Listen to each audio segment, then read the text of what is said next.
Yes. So this is counterintuitive to most big brands. And I think that this nugget is something that people would really want to pay much more closer attention to, because it actually solves two issues. It's a retention and also a win back that's probably happening with your business today that you don't realize.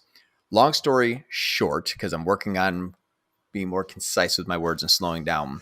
This is the slowest I've ever heard you talk, by the way. Oh my God, this is painful. I feel like I'm like a Eeyore from Winnie the Pooh. Hey guys. So that was even slower. So that hurt. So typically brands believe that their retention comes from a brand campaign, which means that most of their returning customers come from a brand campaign. This is even more true if you have a large amount of SKUs, like 3 or 4 or 5,000 SKUs.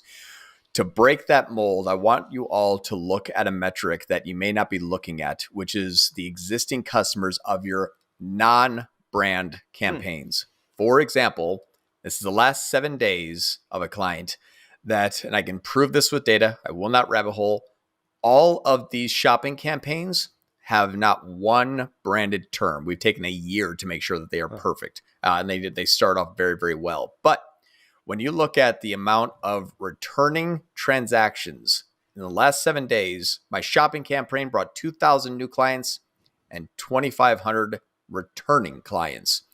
My brand campaign brought 333 new clients and 751 returning clients, meaning that I have a higher ratio of returning in my brand campaign, but a higher volume of returning in my shopping because we are an instant gratification Amazon generation now. You want something, you pull out your phone, you Google it. That's it. You don't see something and say, I need a dog bed. I really hope the company I buy my medications from 6 months ago sells a dog bed. You don't care. You're looking for a dog bed. So a win-back campaign is actually happening on your non-brand campaigns, sometimes even more efficient than your brand. You want to retain customers?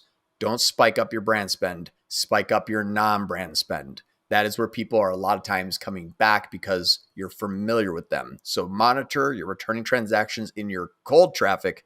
When you spike that spend up, you get more new and returning traffic rather than focusing on your brand campaign. That's the nugget. That's a pretty tasty nugget.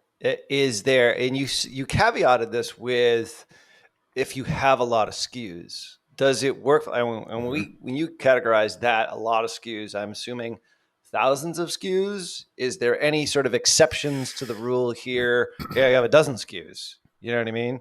Like I just bought this mouthpiece thing for my workout. They have like 12 SKUs.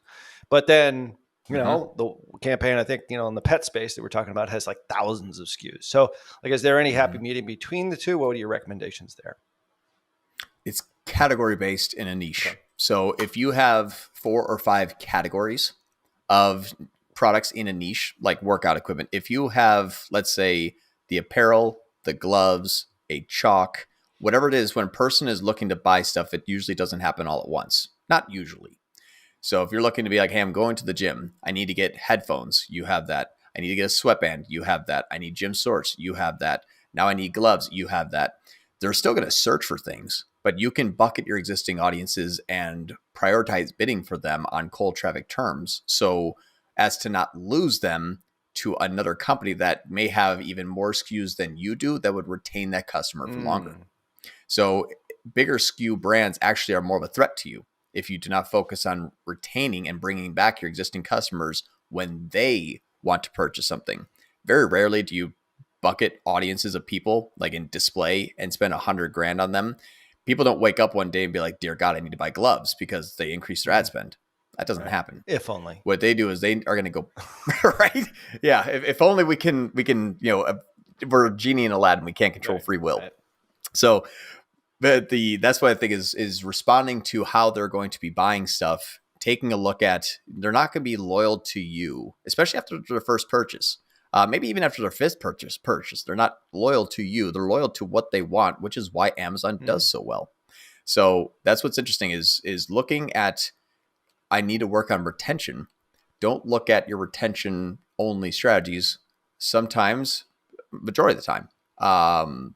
If you have more than like 4 or 5 categories in a niche, your existing customers are going to have cold traffic terms that will be buying from you again because they find you again. They're familiar, they're comfortable. So like the key is the categories, really, because we always think, well, you don't want to spend more money on returning customers, but if they're buying the same thing over and over again, it's a supplement, for example, like you should be able to sort of pull them in with a minimal campaign, just on brand terms, but also relying on your email because you're just getting more of the same thing that you bought before. You're talking about, in the case of the workout example, is like, mouth guards are now a big thing, like sweatbands, like, chalk, weight belt, whatever it happens to be. The more categories they're related, when they actually search for those and they'll say, oh, I've bought that from that guy before.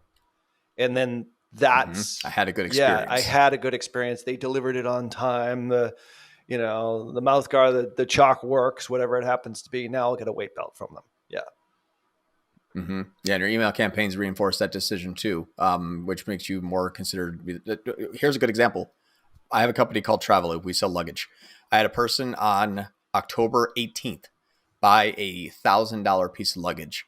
And then November 8th, they bought the cover for that luggage. It was a Bellagio by Bricks. They bought a Bellagio $1,000 piece of luggage. 20 days later, they type in Bellagio cover. I saw it in the back end of Shopify. They clicked on another UTM campaign and then bought the cover for it. They were going to buy it from somewhere else, but they bought it from me again. And I spent $2 to bring that person back for another $50 sale.